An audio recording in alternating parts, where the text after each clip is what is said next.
It was past midnight when my car broke down on an old forest highway. Rain poured so heavily I could barely see the road, until a flickering neon sign appeared through the storm. Ravenwood Motel.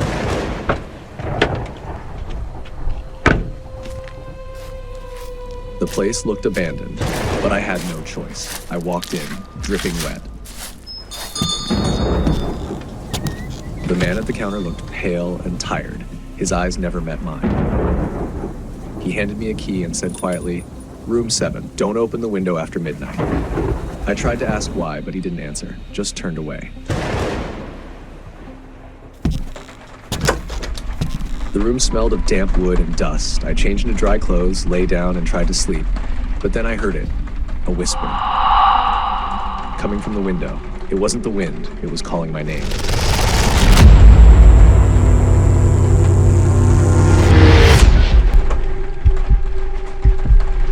I turned on the lamp and looked out. Nothing but the rain. I shut the curtain and told myself it was just my imagination.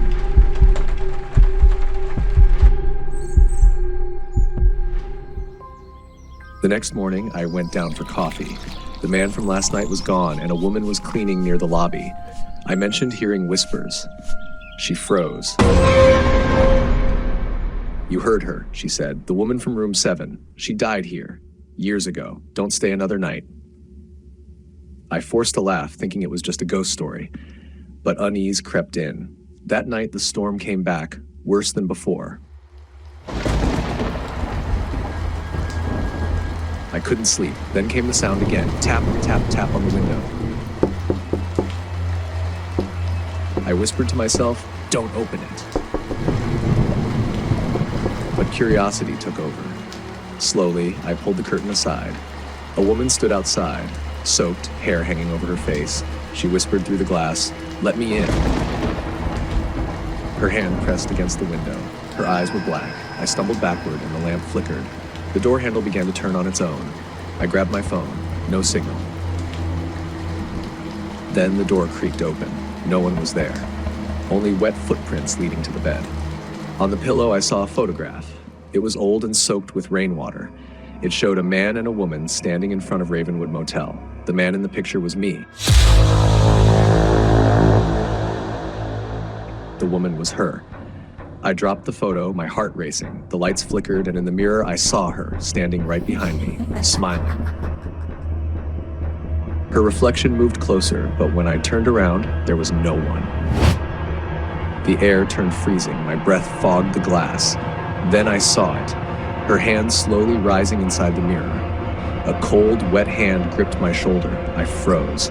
Her voice came from right beside my ear. "You shouldn't have opened the window." The mirror shattered.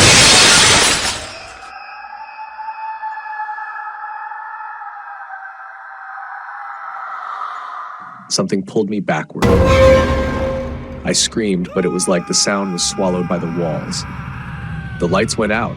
When they came back, the room was empty. The floor was covered in water, and on the mirror, written with a wet fingertip, were the words, "Room 7 is mine." I stumbled back, shaking. I wanted to leave, but when I reached for the door, it was locked. I hadn't locked it. I twisted the handle again and again, but it wouldn't move. That's when I heard it, the dripping. Not from the ceiling this time, but from under the bed. Slow, steady, then faster. I knelt down, heart hammering, and lifted the sheet. Water was pooling from underneath, black water, thick like oil, and something was in it. Something breathing. A pale face rose slowly from the darkness. I jumped back, hitting the wall. The light flickered once, and when it came back on, the floor was dry. The water was gone, but the mirror, the writing had changed. Now it said, "You shouldn't have come back." The air turned cold. My breath fogged again. Then 3 slow knocks came from inside the closet. I didn't move. The handle turned on its own. The door creaked open. Inside, the same woman was standing, soaked and smiling.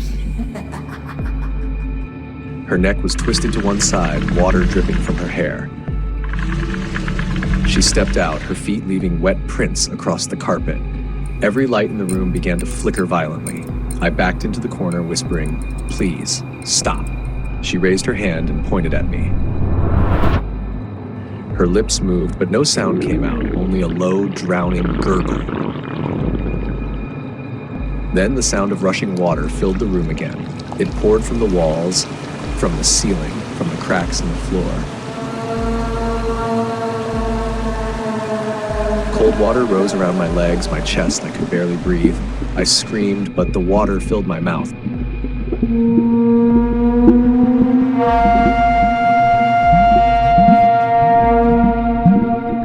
She was right in front of me now, her face inches from mine. Her last whisper echoed through the water. "Now you're part of the room."